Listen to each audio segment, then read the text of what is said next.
महायुतीच्या लोकसभा जागा वाटपाच्या आधीच राष्ट्रवादी काँग्रेस आणि शिवसेनेमध्ये जोरदार रस्सीखेच सुरू झाली आहे।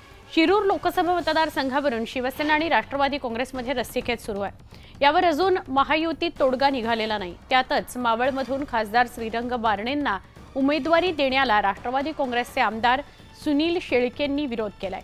बारणेंना भाजपमध्ये घेऊन कमळाच्या चिन्हावर उमेदवारी दिल्यास माझा विरोध असेल असं शेळके म्हणाले। त्याचबरोबर ही जागा राष्ट्रवादी काँग्रेसला द्यावी या मागणीवर शेळके ठाम आहेत। त्यामुळे या जागेवरून युतीत जागेचा तिढा निर्माण होण्याची शक्यता आहे।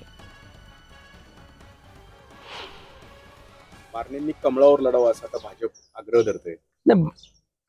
भाजपनं काय कुणाला अधिकार म्हणजे भाजपकडे माणसं नाहीयेत का याचा अर्थ असा होतो। जर बारणे साहेबांना पुन्हा तुम्ही भाजपकडून उमेदवारी द्या असं जर कोणी भाजपमधले म्हणलेले मला कोणी अजून दिसले नाही किंवा मला तशी माहिती मिळालेली नाही।